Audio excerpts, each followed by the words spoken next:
नमस्कार। Update news 24x7 में जमशेदपुर की खबरों के साथ आप सभी का स्वागत है। जमशेदपुर पश्चिमी विधानसभा क्षेत्र के एनडीए से जदयू के प्रत्याशी सरयू राय के पक्ष में एनडीए गठबंधन की बैठक बिष्टपुर स्थित मिलानी हॉल में आयोजित की गई, जहां एनडीए गठबंधन के तमाम दलों के नेतागण व कार्यकर्ता उपस्थित थे। सभी ने इस दौरान मिलकर एनडीए प्रत्याशी सरयू राय को जीत दिलवाने का संकल्प लिया। मीडिया से बातचीत के दौरान प्रत्याशी सरयू राय ने कहा कि वर्ष 2019 में जिस अवस्था में वे मानगो क्षेत्र को छोड़कर गए थे, आज भी उसी अवस्था में है। पेयजल से लेकर तमाम बस्तियों में सड़क बेहाल है। पेयजल आपूर्ति हेतु उन्होंने उस वक्त जो व्यवस्थाएं की थी, वो आज मरम्मत के अभाव में बेहाल है। साथ ही कहा कि विगत 5 वर्षों में नए नए आपराधिक गैंग तैयार हो गए हैं, जिनको राजनेताओं का संरक्षण भी प्राप्त है। यहाँ वर्चस्व की लड़ाई की स्थिति उत्पन्न हो रही है, जिससे क्षेत्र की जनता भी भयभीत हो रही है। इसको दूर करना उनका पहला लक्ष्य है। साथ ही कहा कि मानगो में बन रहे फ्लाईओवर में भी डिजाइन एवं टेंडर घोटाला किया गया। विधायक बनने पर इसमें बदलाव कर, इसके डिजाइन को बदलाव कर जनता के हित के लायक बनाएंगे। साथ ही कहा कि डिमना में आधा अधूरा बनाया गया एमजीएम अस्पताल को आनन फानन में चुनाव के पूर्व ओपीडी का उद्घाटन कर दिया गया, जबकि वहां जलापूर्ति की व्यवस्था तक भी नहीं।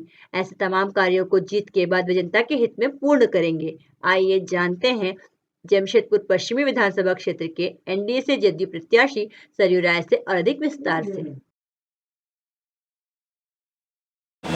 वहाँ पीने के पानी की आपूर्ति नहीं हो रही है, जो कि 5 साल पहले हमने मानगो पेयजल परियोजना का उद्घाटन किया और उसको स्थापित करके कराया था। पीने के पानी की व्यवस्था नहीं है, बस्तियों में सफाई की व्यवस्था नहीं। सुन ली बिजली के बारे में भी नीचे लचर व्यवस्था है, केबलिंग मेन रोड पर हुई है, बस्तियों में नहीं हुई है। ये कई चीज़ें दिखाई पड़ रही हैं। और दूसरा कि कई जगहों पर केवल पेवर ब्लॉक्स तो लगा दिए गए हैं, मगर भीतर में जहाँ सड़कों का निर्माण होना चाहिए, मैं घूमता हूँ तो जस की तस है। इसलिए 5 साल पहले हमने जैसे क्षेत्र को छोड़ा था, उससे बदतर स्थिति में यहाँ की जन सुविधाएँ पहुँच गई हैं। ये साफ साफ दिखाई पड़ता है। आप इस बार जब योगी की जो जन सुविधाएँ हैं उनको दुरुस्त करें, जिनसे जनता का सीधे सरोकार है। और ख़ास करके जो पिछड़े इलाके हैं, बस्ती के इलाके हैं, वहाँ भी मैंने ही पानी पहुँचवाया था जन सत्याग्रह करके 2009 में 10 में। वहाँ भी पानी नहीं जा रहा है। पानी जा भी रहा है तो इतना कम उसका प्रेशर है कि घंटा भर में एक बाल्टी भी नहीं भरता है। तो मैं उनको दुरुस्त कराऊंगा। बस्तियों में सड़क बनवाना मैंने शुरू किया था। बस्तियों में अब इधर 5 वर्षों में अपराधियों के गैंग खड़ा होने लगे। गोलीबारी होती है और किसी एक गैंग को प्रभावशाली आदमी कोई है, मंत्री है, विधायक है, वो समर्थन दे देता है, प्रतिक्रिया में दूसरा गैंग भी हथियार उठाता है। तो भय का वातावरण पूरे बस्ती में पसरा हुआ है। लोग खुलकर खड़ा नहीं होना चाहते हैं, बोलना नहीं चाहते हैं कि उनके ऊपर कार्रवाई हो जाएगी। और ऐसे नुमाइंदे 4-5 हैं जो आपराधिक किस्म के हैं, जो लोगों के यहाँ जाते हैं और कहते हैं कि मंत्री जी आपसे बात करना चाहते हैं। मैंने सीनियर एसपी को 4 लोगों का नाम दिया है। 302 के मुकदमे में उन पर वारंट है। मैं देखता हूँ सीनियर एसपी पकड़ते हैं कि नहीं पकड़ते हैं। नहीं पकड़ेंगे, सारे मामलों को हम चुनाव के सामने ले जाएंगे। प्रशासन शिथिल है और प्रशासन दबाव में काम कर रहा है। ये स्थिति ठीक नहीं है। पिछले 5 वर्षों में मनमाना काम हुआ है। अब देखिए, मैंने इनके कब्जे से फूड प्लाजा को बाहर निकाला। वहाँ बहुत बढ़िया कन्वेंशन सेंटर बना। आज तक वो चल नहीं रहा है। मरम्मत के भाव में छत चूने लगा है। जो खिड़कियाँ इनके घर की तरफ थी, सारी खिड़कियों को उन्होंने बंद करा दिया है। डीएम लाइब्रेरी मैंने बनवाया, डीएम लाइब्रेरी अभी तक चालू नहीं हुई है। ऐसे कई काम हैं जिनको मैंने शुरू कराया। वो काम जस के तस हैं।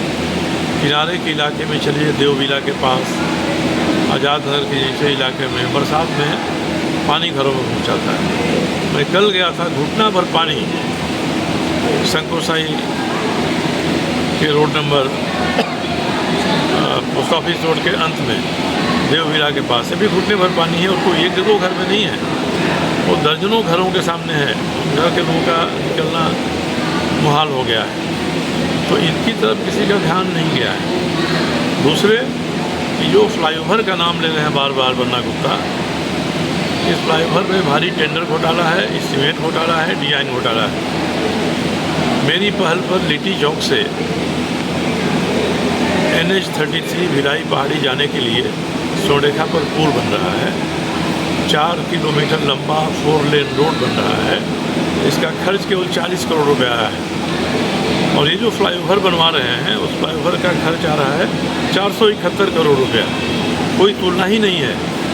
471 करोड़ रुपया एस्टीमेट को बढ़ाकर बनाया गया है, डिज़ाइन को गड़बड़ बनाया गया है, जिससे लोगों को असुविधा होगी।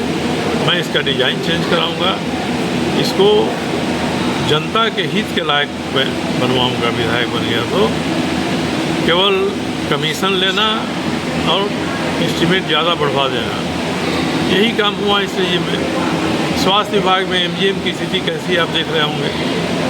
MGM सुधर नहीं पाया इनसे स्थानीय मंत्री होने के बाद भी, और एक बड़ा MGM कॉलेज में भवन बनवा दिया है, उसका OPD का उद्घाटन मुख्यमंत्री से करा दिया। उसमें एक बूंद पानी की व्यवस्था नहीं है। 4 वर्षों में पानी की व्यवस्था करनी चाहिए थी, वो नहीं है। तो अस्पताल और OPD जितना रहे कैसे, वहाँ टैंकर से पानी ले जाया जा रहा है।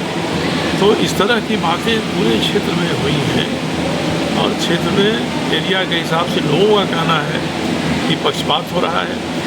एक तरफ सुविधाएं नहीं मिल रही हैं, दूसरी तरफ सुविधाएं बढ़ चढ़ कर मिल रही हैं। ये शिकायत होना, कोई आदमी विधायक हो जाता है तो जो उसको वोट नहीं दिया उसका भी विधायक है, जिस क्षेत्र में वोट नहीं मिला उसका भी विधायक है। यहाँ तो पक्षपात हो रहा है। जो हमको वोट दिया उसका काम करेंगे। मोदी जी ने नारा दिया कि सबका साथ सबका विकास, और इन्होंने नारा दिया है कि जो हमको वोट दिया उसका विकास। तो ऐसी स्थिति उत्पन्न हुई है। भय, भ्रष्टाचार, आतंक, अत्याचार से इस क्षेत्र को मुक्त कराना है। इस क्षेत्र में ये पसर रहा है, और केवल बस्ती के गरीब गुरबा ही नहीं, यहाँ के जो व्यवसायी हैं, धनी मानी लोग हैं, ये लोग भी भयभीत हैं। कोई ना कोई कार्रवाई कर देंगे, कार्रवाई करा दी जाएगी। इनको हाजिरी देनी पड़ रही है बहुत लोगों को वहाँ। तो मैं इन सारी समस्याओं का निदान कराऊंगा और हल कराऊंगा।